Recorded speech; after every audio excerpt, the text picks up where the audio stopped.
Today's project is assembling the water bowl in the dog pen. I went to Tractor Supply and found this kind of a livestock or large animal watering system that has a float built into it, so as the water level drops, your water source that feeds into it will replenish that water. Hopefully it'll buy us a couple of days before we have to replenish the water. Ruby, our Labradoodle, loves the water, so she's constantly draining it.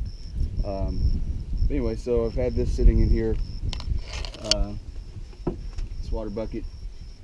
Obviously, like I said, it's even got some dirt down in there, but she likes to step into the water dish there. But I'll show you the thought process behind a storage tank of water to hopefully get me maybe 3 or 4 days before I have to replenish the storage tank. So I found this 15-gallon water. Well, it's just a container that was for soap. Found on Craigslist for $3. Painted it up green to hopefully keep the sun from allowing algae to grow into the tank. I may have to add some chlorine tablets or something to it every now and then just to keep it clean. Small amounts, not enough to harm dog. But I built this stand here to hold the tank inside the garden area, because if I have it inside the dog pen, I'm pretty sure that Ruby would like to pull it down, knock it over, whatever. She knows water's in it, she'll try and disturb it. So put it inside here so that I can utilize the existing water lines that are run through the garden here to replenish the water inside the tank.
So the concept is, I've got a water supply line that's, as I said, runs my garden here.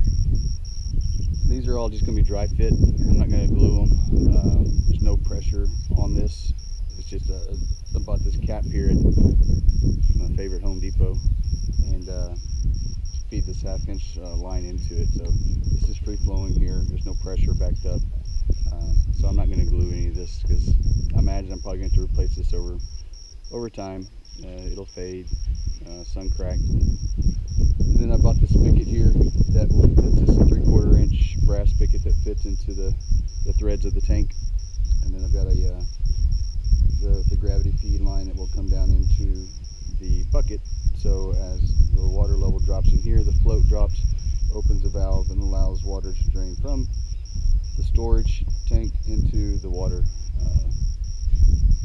bucket. So obviously I'll have to, as the storage tank gets low, I'll have to replenish the water in here, but this is where I'm thinking I'm going to get a couple of days storage before I'll have to refill it.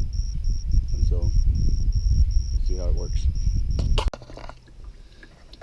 Alright, so I filled up the 15-gallon reservoir, and so as you can see, the water from the reservoir is now coming into the dog dish.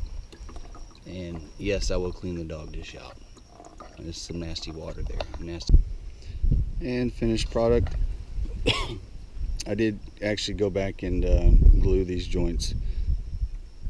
They were leaking, so I was like, well, might as well do it. I had the stuff to do it. So obviously this is not an original idea, something I found a solution for on YouTube. Another guy did something similar, just use whatever materials I had on hand. I had to buy a couple things, but all in all, I probably have 30-40 bucks at most. I think the red water bucket there was the most expensive thing from Tractor Supply. I had to buy that, but most everything else I already had. Cool little project. It was fun. See how long it lasts. I may actually have to build some sort of a canopy shade type deal over, because I think that water is going to get pretty hot just sitting out here in this Texas sun, but that'll be more to come on that.